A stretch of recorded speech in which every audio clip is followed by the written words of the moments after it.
కాంగ్రెస్ ప్రభుత్వం ఎన్నికల ముందు గ్రామ పంచాయతీ కార్మికులకు మల్టీపర్పస్ విధానాన్ని రద్దు చేసి పనిభారాన్ని తగ్గిస్తామని హామీ ఇచ్చి అధికారంలోకి రాగానే అన్నీ మర్చిపోయిందని సిఐటియు జిల్లా కోశాధికారి భాస్కర్ ఆరోపించారు. పెరుగుతున్న నిత్యావసర ధరలకు అనుగుణంగా గ్రామ పంచాయతీ కార్మికులకు నెలకు 26,000 కనీస వేతనం పెంచి పనిభారాన్ని తగ్గించాలన్నారు. సిద్దిపేట జిల్లా దుబ్బాక సిఐటియు కార్యాలయంలో గ్రామ పంచాయతీ కార్మికుల నూతన మండల కమిటీ ఎన్నిక జరిగింది. కమిటీ అధ్యక్షునిగా దోషల ప్రశాంత్, కార్యదర్శిగా కాల్వోజీ శ్రీనివాస్, ఉపాధ్యక్షులుగా పురుషోత్తం రాకేష్, సహాయ కార్యదర్శులుగా నరసింహులు శ్రీకాంత్, కోశాధికారిగా రాజులను ఎన్నుకున్నారు. అనంతరం ఏర్పాటు చేసిన కార్యక్రమంలో జిల్లా కోశాధికారి భాస్కర్ మాట్లాడుతూ పంచాయతీ కార్మికులకు గత 3-4 నెలల నుండి వేతనాలు చెల్లించకుండా అధికారులు ఇబ్బందులకు గురిచేస్తున్నారన్నారు. కార్మికులకు వెంటనే పెండింగ్ బిల్లులు చెల్లించి సంవత్సరానికి 2 జతల యూనిఫామ్లు, హ్యాండ్ గ్లౌజులు అందించాలన్నారు. అలాగే కార్మికులకు తరచుగా ఆరోగ్య పరీక్షలు నిర్వహించాలని ఆయన డిమాండ్ చేశారు.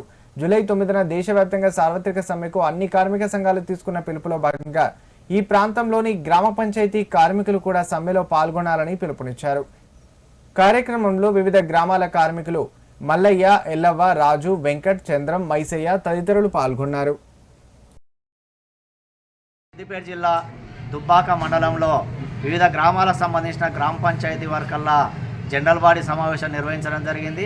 ఈ యొక్క జనరల్ బాడీ సమావేశంలో ఈ గ్రామాల్లో పనిచేస్తున్నటువంటి సఫాయి, వాటర్ మెను, హెల్పరు, వివిధ కేటగిరీల కార్మికులకు గత 3-4 నెలలుగా వేతనాలు ఇవ్వకుండా పెండింగ్లు ఉన్నటువంటి పరిస్థితి ఉంది.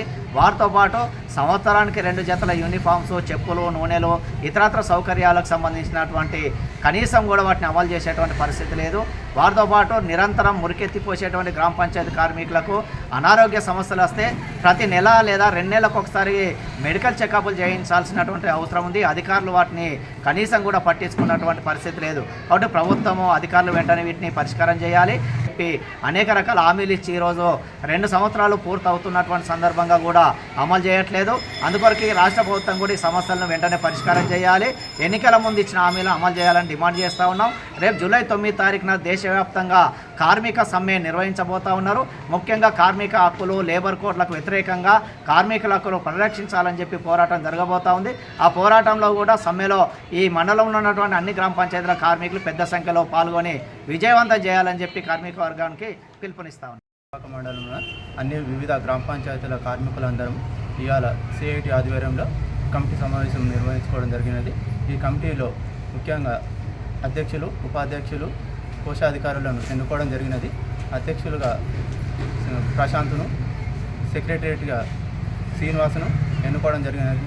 ఈ ముఖ్య ఉద్దేశం ఏంటంటే ఈ కమిటీ నిర్ణయించుకొని కమిటీ అందరికీ జీతాలు పెరిగే విధంగా, పని ఒత్తిడి తగ్గించే విధంగా, సెలవు దినాలు అమలు చేసే విధంగా, సార్వత్రిక సమ్మె జూలై 9 తారీఖున లేబర్ కోడ్ సంబంధించి లేబర్ కోడ్లు తొలగించాలని ముఖ్య ఉద్దేశంతో సమ్మె చేయడం జరుగుతున్నది. ఈ సమ్మెలో అందరు గ్రామ పంచాయతీ కార్మికులు ఐక్యతగా పాల్గొని విజయవంతం చేస్తామని తెలియజేస్తున్నాం.